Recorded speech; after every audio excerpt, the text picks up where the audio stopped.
Good morning, good morning. Everybody hear me okay? All right, all right. Well, good morning, everybody. Thank you. I wasn't expecting that. Thank you. Welcome to Lone Star College-Tomball. My name is Gerald Wade, and I will be your MC today.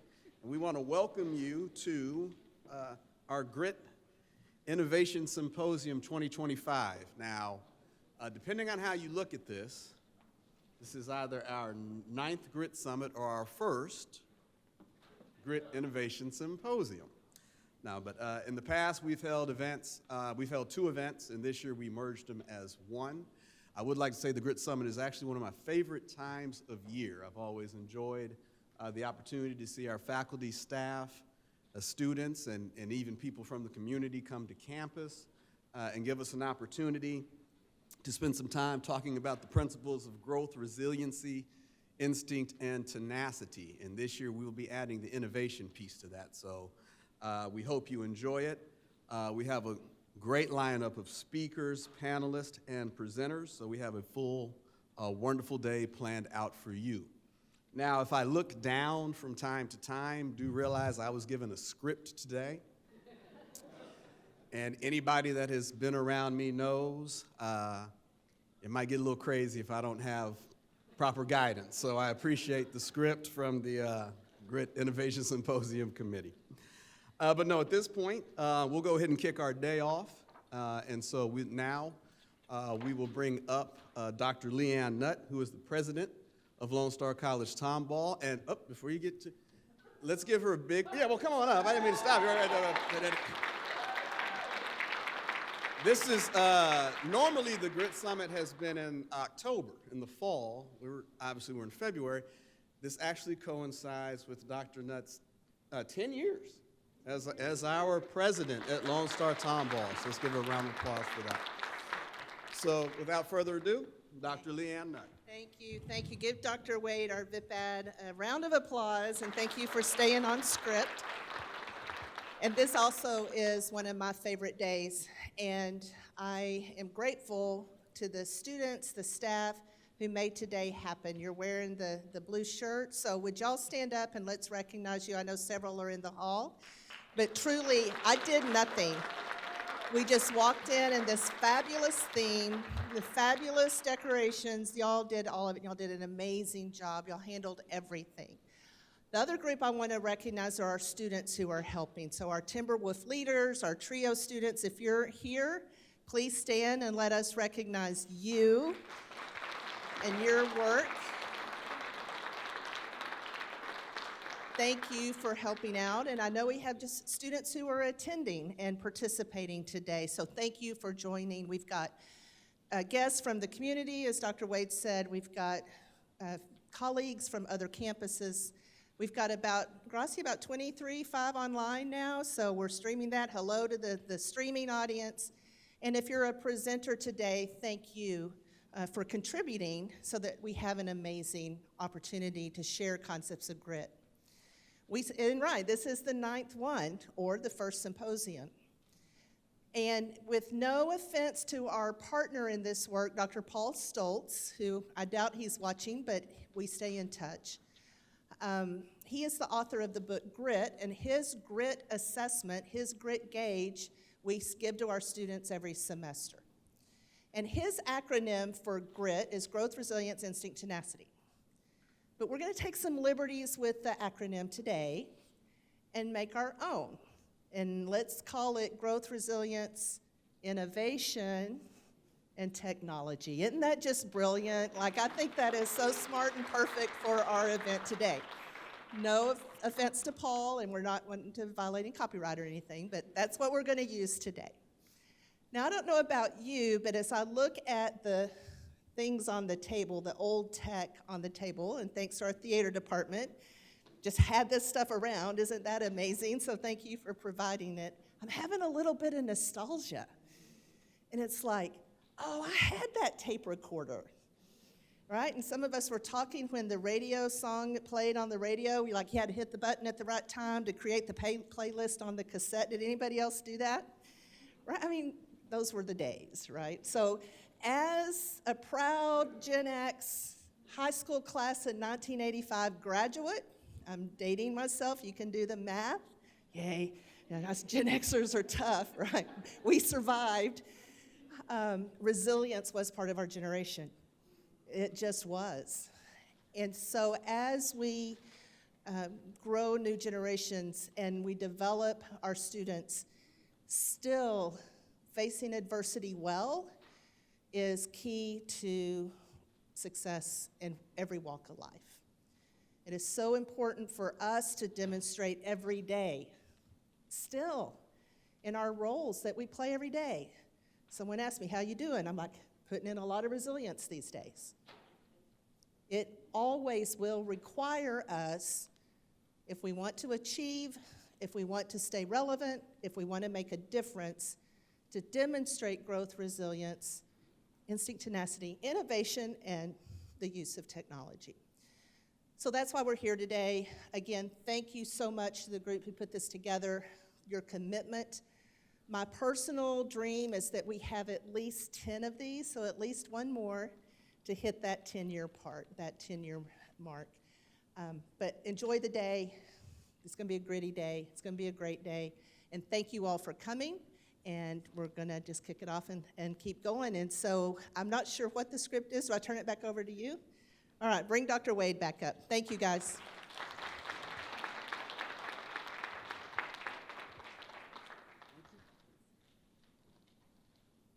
All right, so for those of you attempting to do the math, as Dr. Nutt said, I graduated in 1995, 10 years after her, and I am 17, so therefore, you may figure out her age if you wish. But thank you, Dr. Nutt. Real quickly, we have a few housekeeping items. If you haven't checked in at the tables outside, please find time to do so today. We just like to keep track and make sure we have everybody accounted for with their lunch needs, et cetera. For those needing a restroom, if you go out to these doors to my left, you will see a hallway, and the restroom doors will be right to your left as well. So right there, you'll be in good shape on that. And lastly, you should have a program on your table that will guide you throughout the day. So feel free to follow along with that, as well as perhaps plan out any future sessions for yourself this afternoon. Now, today's symposium is about realizing a potential that will foster meaningful connection and success in your life. The speaker today will give you a wealth of knowledge and useful tools that extend far beyond today. Joining us to deliver this wonderful message is our keynote speaker, Dr. Kasonde Musoma. Dr. Kasonde Musoma gained global recognition when a video of him babysitting a student's 10-month-old son while teaching went viral, earning him the title Professor of Kindness and an appearance on The Ellen Show. Born in Zambia, where kindness was a core cultural value, Dr. Musoma brought these values to the United States. In 2017, Texas A&M University, I paused on purpose, I knew that was good, recognized him as the face of their leadership value for his positive impact on students and society. Dr. Musoma holds a doctorate in education, leadership, and administration, and is an award-winning educator with experience at Texas A&M and Texas Christian University. Currently, he is the Director of Leadership and Character Formation at Tec de Monterrey University in Mexico. He teaches various subjects, including business ethics and ethical decision-making, and is known for leadership development programs with international immersions. A sought-after international keynote speaker, Dr. Musoma addresses topics like kindness, Ubuntu, which means humanity, ethics, conscious leadership, and cultural diversity. He has served on several advisory boards and is currently a board member of the VOOM Foundation. A father of 4, Dr. Musoma enjoys nature, reading, music, and traveling. So without further ado, I will pass the floor over to Dr. Kasonde Musoma.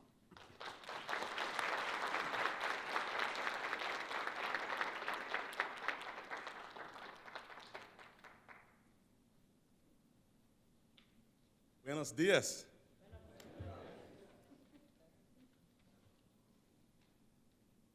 When I was just a little boy, I asked my mother, what will I be? Will I be famous? Will I be rich? Here's what she said to me.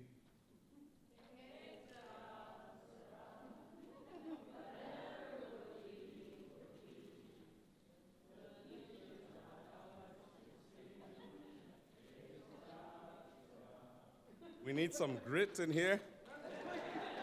We need some innovation, and we need some tenacity. Que sera, sera, whatever will be the future.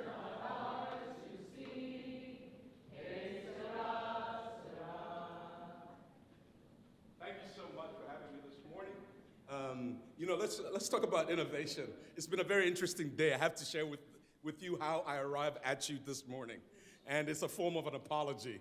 I taught a class in Sonora, Mexico last night that finished at about 8 o'clock.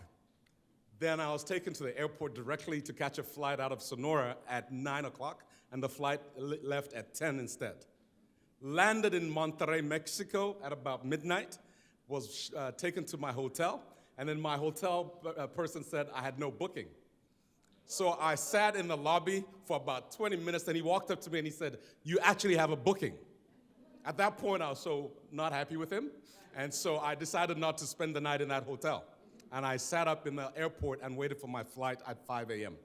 So I have not slept the whole night. But that does not stop us from doing the work that we do. You can count the number of seeds in an orange, but you can never, ever, ever, ever, ever count the number of oranges in a seed. You can count the number of seeds in an orange, but you can never, ever, ever count the number of oranges in a seed. For those of you that are students, your professors are technically farmers. America has never left the agricultural revolution. I'll say that again. No matter how sophisticated we get, no matter how technological we get, we depend on the top 6 inches of soil that is on the ground. So I'm going to speak to you on the subject matter, the triple H factor. The triple H factor. You heard me introduced as having been on Ellen. Can I walk around? I feel distant up here. Is that okay? No, I guess I don't need the permission. I'm sure a lot of you are curious. How do you end up on the Ellen Show? What happened that day? Who wants to know? You want to know? Okay, so y'all, it's called swag. Okay, it's called #sexy. So on September 7th, I was teaching at Texas A&M, and I was teaching 2 courses on the management, foundations of management. Okay? Yeah, so are we okay now? Okay, good. By the way, I'd like for you all to just imagine that we're just sitting in my living room and we're just having a conversation. The first point I want to make is no matter how powerful your educational tools are, no matter how innovative your educational tools are, if they're not creating a platform for connection, they are useless. Okay? And the type of connection that allows for you to correct. And those students, if you're taking notes, this is a really cool one. If you're not connecting, you can't be correcting. You have no permission to correct where you don't connect. Yes? So sorry about that, ma'am. And so September 7th was a regular day for me. Look at your neighbor and say, neighbor. It was a regular day for him. Woke up, and on that day, I had a meeting with the dean of the business school. Because that year in April, I won the highest award you could win at Texas A&M for teaching, which is a gold watch and a pretty fat check. And so I'd won that, but then my salary was not going up with the awards that I was winning. Does that make sense?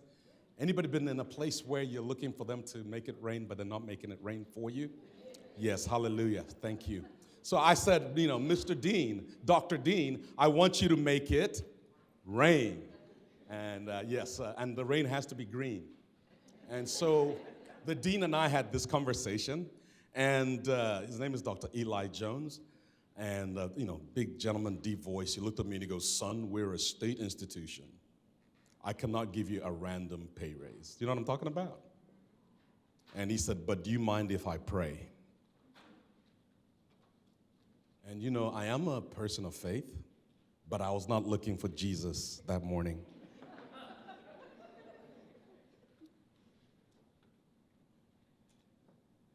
He said a short prayer, God, please help us find a way to help this young man out. I literally walked back to my desk, and on my computer is an email from a student. We're talking about technology and all the platforms, right? And innovation at this conference. And there's an email from this young lady, then she says, Dr. Musoma, I can't come to class tonight, this afternoon. And of course, I'm thinking, my classes were big. I had about 300 plus students in each section. I didn't take roll because I don't believe in treating students like kids, So I was very impressed at the fact that she sent an email to say she wasn't going to be in class. And so I wrote her back and I gave her my phone number. I said, call me back. And she called me back, right? Says, yeah, and then I said, how old is the baby? She goes, 10 months. I said, bring him to class. So she brings the baby to class. Imagine this, 300 people, like in a big lecture hall, right? Are y'all with me? And then you're tracking, and then the baby starts to crawl in front of me. How dare you crawl in my intellectual space? This is my intellectual kingdom. You know how we feel about our spaces, right? And all the professors said, Yeah. And so he's crawling in front of me, and I pick him up. And I continue to teach class with him in my hand. And I said the words, you know what I said to the class? I said, if you have a problem with this child being in this classroom, go ahead and drop my class. The baby is not the problem. You are. I'm so glad nobody recorded that, by the way. I think there would have been lawsuits at Texas A&M, but nobody did. And then you know what happened, ladies and gentlemen? I kept teaching with the baby in my hand. Didn't even realize that the mother made a 6-second video. How many seconds? 6 seconds. It only takes 6 seconds to change your life. You can count the number of seeds in an orange, but you can never, ever, ever, ever count the number of oranges in a seed. This was $1.59 down the road. So, at the end of class, she walked up to me and she said, thank you. It was just a regular thing that happened, right? And in the spirit of talking about innovation, sometimes we get so technical, so complicated, that we forget that at the root of what we're doing is a human being. Human. And so this young lady goes home, I go home. Now let me tell you, the kind of day I was having that day was a crazy day. Oh, Miss Terry, thanks for having me here. Oh my gosh, I'm so sorry that my computer didn't work out. I had a great PowerPoint for y'all, but guess what? Change is painful and pain is changeful. And so I wrote her, and she brings the baby, she goes home, and that day, y'all, have you ever had a day that is just packed with stuff? That was my day. I had a doctor's appointment that day. I was having an uncomfortable situation. The one that you can't sit lightly, you know what I'm talking about? Yes. And I went to see the doctor, and the doctor said, we don't need to do surgery. You're going to be okay. Okay? But my doctor was a clown. So I'm kind of setting the context here. He was kind of one of those funny guys, right? So I get home that night at about 6 p.m. My nephew calls me and says, Uncle Henry, you're going viral. The first thing I'm thinking is this: my doctor has shared the fact that I had hemorrhoids on the internet. I'm not thinking the baby in my class. Makes sense? When you have something that is powerful, when you do something that is transformational, when you do something that changes the world, sometimes you don't even recognize it yourself. And so, my nephew says, Uncle Henry, look on Facebook. At about 6 p.m., there was about 1 million people that had looked on that video. And it was ticking like, tick, tick, tick, tick. 8 p.m., 2 million people. And then about 8:30, my sister calls me and says, I think you're going to be on the Ellen show. My sister's one of those people, you know, the ones that are like kind of spooky almost. They tell you stuff and it happens. You know what I'm talking about? That's my sister. So I don't like hanging out with her a lot. I do love her though. But, you know, so they said, my sister says, you're going to be on Ellen. 9 o'clock, guess who calls on my phone? Guess who calls on my phone? Hashtags, no. Not Ellen, you'll slow down. The chancellor of the Texas A&M system. How did he get my number? He goes, Dr. Musoma, this is John Sharp, if you know John Sharp. I just want to let you know, the university has been having a real tough time with a story from the alt-right movement fella. Remember the alt-right movement fella that came to A&M? And there was a lot of issues around that. My story negated that story. And then A&M just took my story and marketed it all over the world.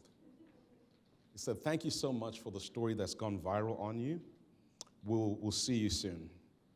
Remember, I had a meeting with the dean with a grievance for a pay raise. His boss's boss's boss calls me at 9 o'clock the same day. The power of one day. The power of one technology.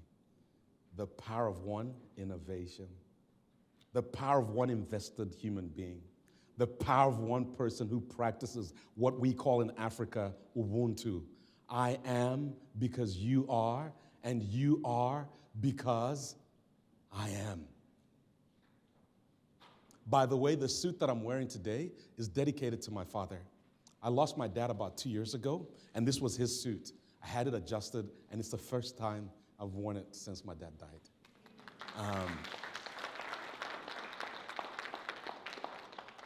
And this suit was designed by our first president. He refused to wear the Western suit that was full-sleeved in hot Africa. Makes sense? He was a disruptor. And I hope I'm talking to disruptors. Because change is painful, and pain is changeful. Can you imagine wearing a 3-piece suit in Africa?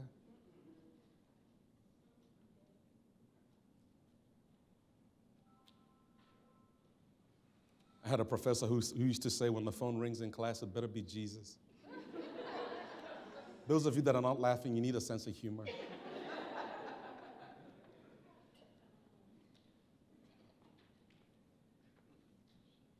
Then 4 days later, I got an email. Again, we're talking about technology. I love that creativity, by the way. Cheesy but cute. I love cheesy, you know, like, it works. You want to hear a joke? What did the policeman say to his chest? Anybody? Any takers? You're under a vest.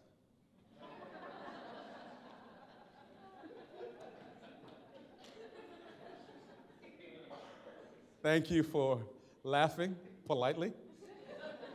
I am African. I can change on you in a minute. I can put on my accent and things can change in this room real quickly. Ellen DeGeneres sent me an email. The moral of that story is, please check your email if you're a student.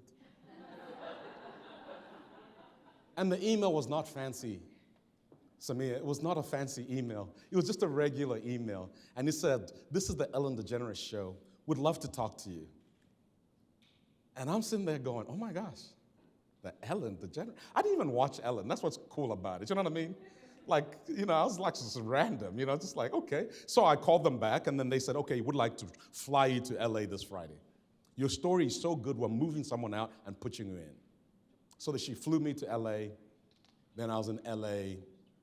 So I'm looking at innovation from a humanity perspective. Does it make sense? Is your innovation human-centered? So the triple H factor, the first H is humanity. Humanity, okay? Humanity. And the hashtag I'm offering to everybody today is hashtag Ubuntu. I am because you are, and you are because I am. In other words, my existence is what's the word? Oh, it's woven to yours. Is that correct, ma'am? My existence is deeply interwoven to yours, just as much as your existence is deeply interwoven to mine. So that's the first H. So your Ellen then, I talked to Ellen, my student is just losing it. Can you imagine? 19-year-old college student, we're gonna go to LA, Hollywood, to be on the Ellen show. She's losing it. She can't contain herself. I had to coach her. I'm like, relax, relax, relax. And then they said, so they fly us over. And then the Ellen show called me, by the way. A lot of people, oh, by the way, she just posted on me last Thursday. I'm going viral again. Yeah, Ellen posted our clip again on Thursday. I'm starting to get calls again about the same story. Good stuff never dies. So when I said my father died, he never died. Because he planted the kind of seeds that fruition beyond his time. That's why his son is sitting here talking to you. By the way, you want to hear an interesting coincidence? My father authored a book called The Village Boy Who Dared to Dream, a story of grit. I'm supposed to be here today. Isn't that crazy? And then you know what? Every time I see a cardinal, I think of my father. That's how my father visits me. And every time I'm giving a significant speech, my father shows up. Guess what happened when I went upstairs today? I'm not making this up. A cardinal showed up on the window, just in this building. Isn't that cool? Y'all, we're so connected, we don't even realize it. And you know why your technology sucks? Is because you're creating it from an individualistic perspective.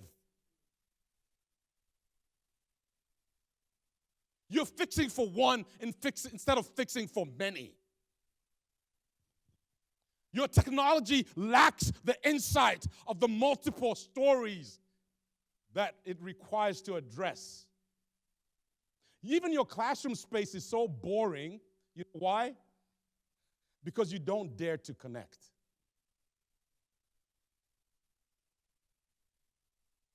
And so Ellen flies me out to LA, and we go to LA and we're on the Ellen show, and then that goes viral. Then the next semester, Gayle King, you know Gayle King, Oprah's friend, she calls and she says, I want you on Good Morning America. I'm on Good Morning America. Then guess what? Laura Ling calls. We're going to make a documentary on kindness about you. Then the Singapore University says, hey, we want to fly you to Singapore to speak at our national event that speaks to educational issues. Then the schools in Australia, we want you to come and talk to us about education. Then the women's conference on real estate. And you know what I'm talking about? You can count the number of seeds in an orange, but you can never, ever, ever, ever, ever count the number of oranges in a seed. Let's start wrapping this up. So what do I want to offer you today? Because maybe you're thinking, oh, he's talking at us. I hope I don't come across like that. I want to offer you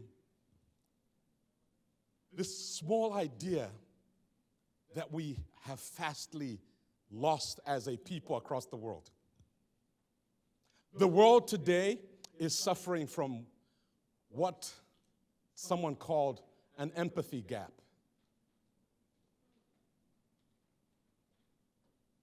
And when you study the language, the English language, the word empathy entered into our space in 1908. So it's not an old word with us. It actually was taken from the German word, which is Empfang, which means in feeling. Makes sense? And at the original part when it was used, the word Empfang in the German language was to address the aesthetic, art. And you know how art moves us? Anybody know what I'm talking about? You know, you look at an art piece and something in you happens. You listen to a song, something in you happens. Que sera, sera, we all live in the yellow submarine. What was that about? You know, then you know what? Then I hear Whitney Houston, my first lover. I mean, she and I had a thing before she knew it. You know, learning to. She said, learning to love yourself is the greatest love of all. But I'm here to tell you we're having an empathy gap because we live in a world where people sympathize rather than empathize. Sympathy is built on pity, and we're tired of being pitied. Let me tell you, as an African, I'm tired of all these missionaries that come to Africa with a pity mentality. I am not your project.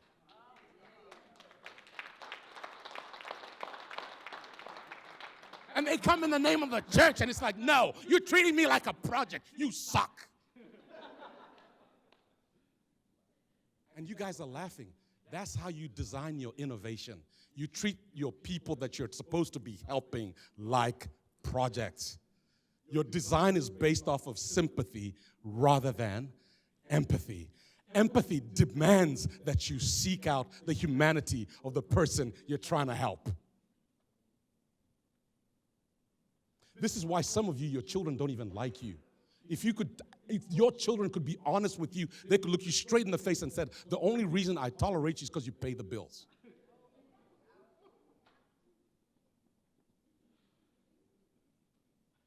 And I'm proud to say I like my dad because he was empathetic. He would do what? By the way, this is the title for today, the African title. Are you all ready? Say this with me. Umweo wamuntu waba mukutwi. Again, umweo wamuntu waba mukutwi. And what that means is your life is in your ear. Your life is in your ear. Where there is no ear, there is no empathy.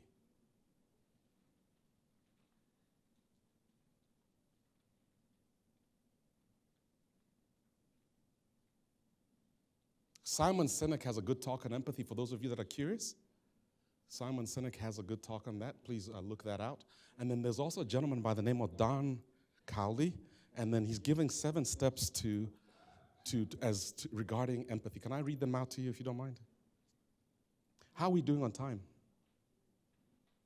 Is Miss Samia, am I okay on time? Okay. Not too bad for somebody that didn't sleep the whole night, right? Yeah, when you love what you do, it doesn't matter how much rest you got. Does that make sense? Because we're in the business of changing the world.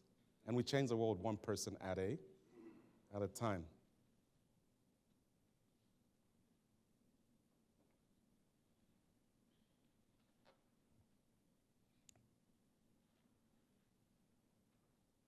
I'm asking you to do a couple of things, but then in terms of dealing with yourself, I'm proposing the triple H factor.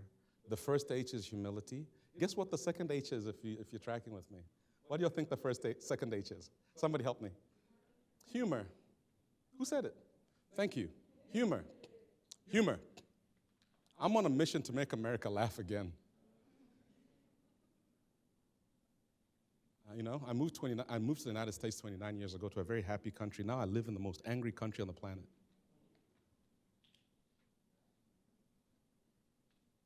I call it the United States of anger. You can't do beautiful things from an angry position. Nothing. Even as teachers, we're artists, right? Even as engineers, we're artists. We're designing, we're building. We're entering these spaces of creativity. Innovating the students, right? Innovating. So the first H is humanity, the second H is humor, and then the third H is humility. Humility. Humility. And if you look at those 3 words, all of them have something in common. Guess what it is? H-U-M. And the word H-U-M in the Latin means of the earth, to be grounded. Okay? And so when I speak of the word humility, in my language, the word humility is ukuichefia, to make yourself small. Not to diminish yourself, but to make yourself small enough that there's a space for other people to exist. That's when the magic of innovation happens. But some of us are so big, especially Texans. Can I speak to Texans? Because I live here. you know how people act like everything is so great here, right? Like, oh my gosh, the biggest steak in the world. And then, I'm like, so? And then, or somebody says, we're having the World Series baseball and it's only American teams playing. Have you ever thought about that? The arrogance of that? It's like, it's not even the World Cup, it's like, it's just American teams. And I'm not downing America, but I'm just stating fact. So how can we be creative when we're approaching life from a place of arrogance? Nobody wants to help an arrogant person. And you are teachers. When your students are arrogant, do you go the extra mile? I'll go the whole way for a humble kid. You know what I'm talking about? I'll be like, listen, I almost want to do your homework. Anybody know what I'm talking about? Can we just be honest? Huh? And then when your kid that is humble gets a grade that is like between an A and a B, then you're looking around like this. It's an A. Does that happen? Thank you for being honest. Humanity, humor. So what I'm going to say to this is humanity feeds humility, and humanity feeds humor, and humor sustains humility. We need to learn how to laugh again. You know what? I've got 4 children. Can you imagine how tough that is? If I don't have a sense of humor, I'm going to lose it. My daughter is 16. She started dating, and she's wearing lip gloss. And I say, why do your lips look like you've been eating fried eggs?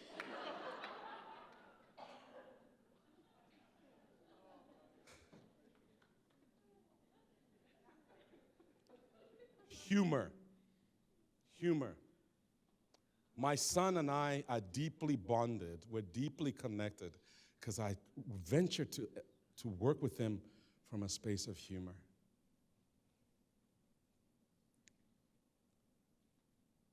And then when you look at those words, they talk about groundedness.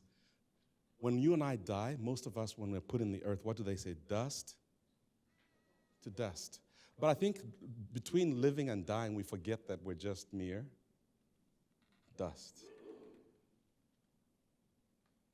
And so, ladies and gentlemen, as I wrap this up, I'm inviting you to an article by, I believe it's Joe Bararaco. It's called, Peter Senge, The Ladder of Inference. Anybody heard of that article? The Ladder of Inference. Please, I will send it out to Ms. Terry. If you don't mind, you could share it out with everybody. And in the Ladder of Inference, it talks about how we have problems. And you know why we have problems? Because we live in a world where, so this is why I wanted a ladder up here, to remind all of us that as we innovate, we have to remind ourselves that we live in a world where everybody climbs up a ladder real quickly and we make quick assumptions and assessments of everything. Yeah? Some of you, when I walked in here, you saw me with a short sleeve suit, you'd be like, I wonder who he thinks he is. You know what I'm talking about? You don't even know me. You know what I mean? Some of you don't even like me before you even know me. Isn't that crazy how shallow human beings are? Look at your neighbor and say, neighbor, you suck.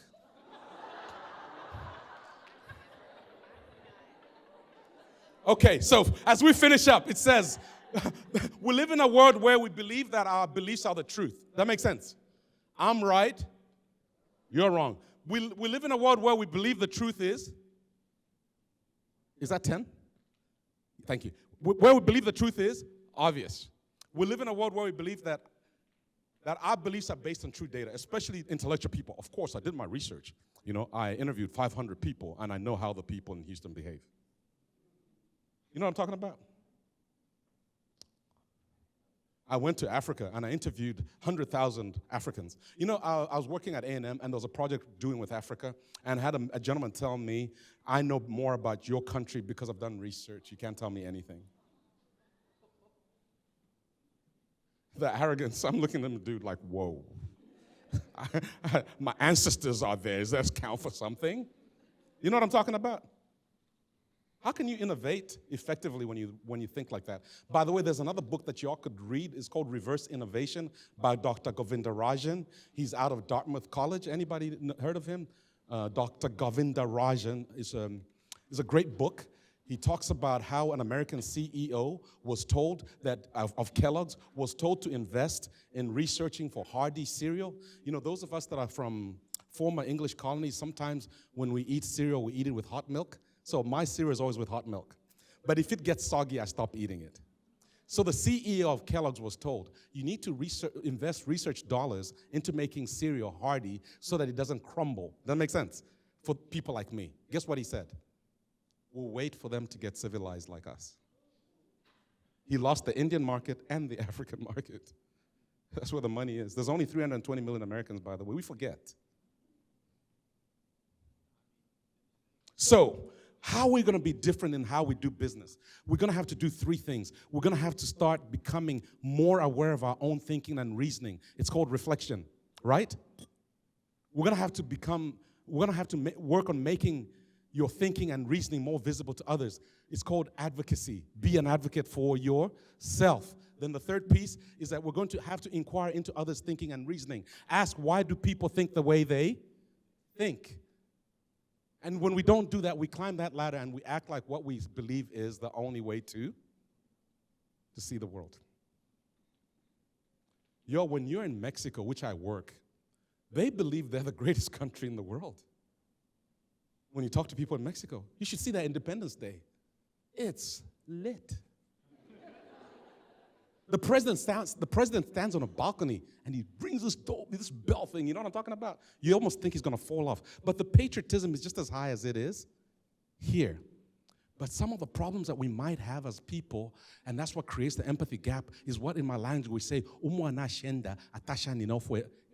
means a child that doesn't travel thinks his mom's the greatest cook.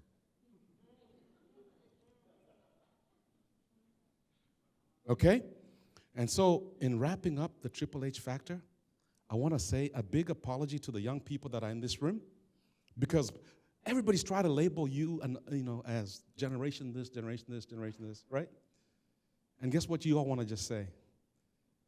Take time to know who we really are. Ask us the questions. Approach us with humility that allows for you to really listen to the days and times we live in. And when you really listen to me, whoever's listening to me has my heart. Some of us are married to people who just live in the house and somebody else has their heart, because whoever's listening to them is the person who owns their heart.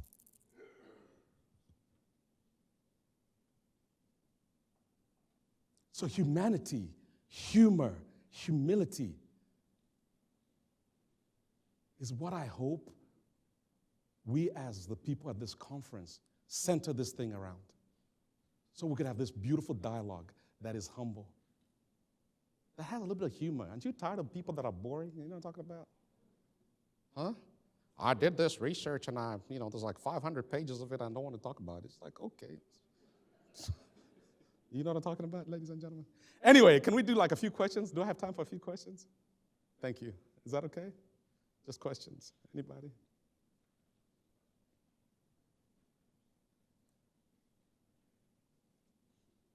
Yes.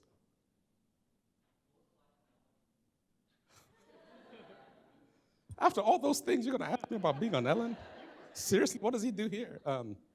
How was it on Ellen? Since you asked. Going to Hollywood and being picked up at the airport by a chauffeur and all that stuff was a good feeling, It was one of those moments that I hate being an immigrant at that point because I wish my parents got to see that. It was like, wow, this is for me and the student. And then when she gave the student $10,000 and gave me like stuff that is private that I can't share because of,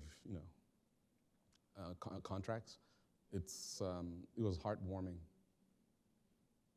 It just showed, for me, what being on Ellen did was, it was an affirmation, a public affirmation of things that I did privately. Makes sense? So somebody asked me, did the dean give me a pay raise? Never did. But guess what gave me a raise? The world, the universe, or God, however you believe. I got the biggest pay raise because now I travel all over the world, right? And I get name recognition just because of that.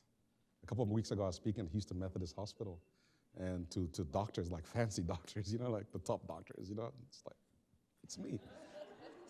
Or I speak to the executives at Halliburton, the C-suite executives, And I have them for 8 hours, and making a difference in the business and other parts of life. Thanks for that question. Anybody else? Yes, please. Mm-hmm. Can y'all hear him? Should I give him a mic? Yeah, please. Hold on. Nice to meet you, sir. My name is Alejandro. I'm from Venezuela. I'm really interested. I think you said your father wrote a book. It's called The Boy from Village Who Dared to Dream. Can you share more about that? Yes. So my dad's book project was 4 years. My father grew up in a mud hut in Africa, went to Catholic boarding schools, and ended up at Harvard University. So you know what I'm talking, from a hut to Harvard. Isn't that crazy? That's the power of what you and I do. Sometimes we forget, right? Yeah. So that's what that story is. Then he also wanted to talk about some of the traditions that we're losing as a people in my tribe. My dad was really concerned about us losing our Africanness. And so one of the things I've done to decolonialize myself, I no longer wear Western shirts. You notice I'm wearing African print, because it's not a protest, it's a reclaiming. You know what I'm talking about? It's a reclaiming. And I don't even go by Henry, which is what I always went by. I was also named Kasonde by my grandmother, and I never used it because I went to British schools, and we were punished for speaking African language in our own countries. That's how twisted the world can be. That makes sense? Punished, not just reprimanded. Punished. They said you were speaking vernacular. Does that answer your question, sir? Yes, ma'am. Oh, microphone, sorry. Here you go. Hi, I'm listening. Oh, what is it? Okay, hi. Well, I just want to know, how does it feel your transition going from Texas A&M to El Tecnológico de Monterrey University in Mexico? Like, how the culture part in there, because I know that can be very different. And I'm from Mexico, too, so I wanted to say it in Spanish, but I'm like, I'll just say it here. I'm actually from the border. I'm from Reynosa, so. Okay, I've been there. Yes. So thank you so much for your question. Muchas gracias. When I moved to Mexico, and I think this probably is the last thing maybe I share because of time, I was speaking at a conference here in Houston, and when I finished speaking at this conference, there were students that were here from this conference.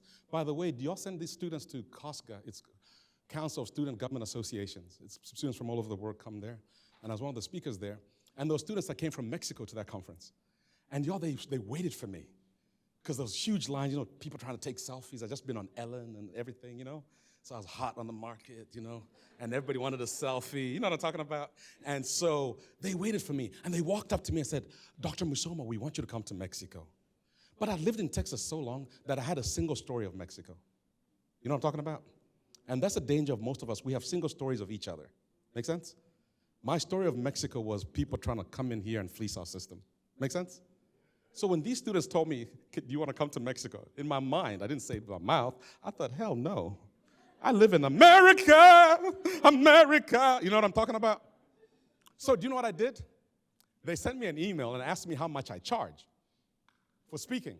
And I sent them a fee that I believed, because they were Mexican, they couldn't afford. And immediately they responded and said, see you soon. And guess what? Then I went to my colleague who's from Mexico in my department at A&M, and I said, hey, there's this college in Mexico that has invited me to keynote an event. He goes, how much do you charge him? I told him. He said, they were laughing at you. My single story made me think they were poor. But this is how pathetic we all are. I got on a plane to go to Monterrey. I landed in Monterrey. They picked me up. And the guy that picked me up at the airport was driving an Audi Q7 like mine. And guess what I'm thinking? This is how pathetic we are. Remember when we talk about climbing the ladder? I'm thinking he's a cartel. There's no way he could be working for a university just like me and driving a car like mine in Mexico. Makes sense? I'm still bound to a single story of Mexico. Then when I got to campus, Tecnológico de Monterrey campus has libraries that don't even exist on any campus in the United States, architecturally. Google it. World prize-winning libraries. We've changed our curriculum. That I was at the United Nations conference in Barcelona 2 years ago. They sent me there for a conference. And our curriculum is so dynamic. We're calling it Tech 21. You know, Harvard does case-based learning. We're doing project-based learning where every student is attached to an industry to prepare students for the fourth industrial revolution. And the classes only last 4 weeks. So it's rapid. Boom, boom, boom.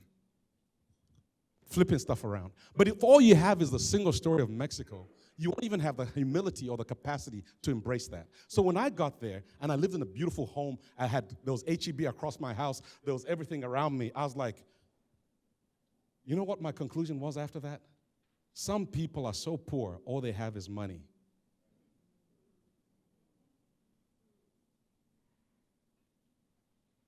I saw wealth in a way that I'd never seen before. Wealth of humanity. And we could learn a lot from that as a people. They love on me like crazy. I mean, you should see, like, when they take me to the airport, I'm VIP. So, ma'am, I love it. I love chilaquiles, and my chilaquiles are green, red socks, you know, and my mole, I love my mole. Pasole, I love that. And if you've never been to a Mexican wedding, you're missing out.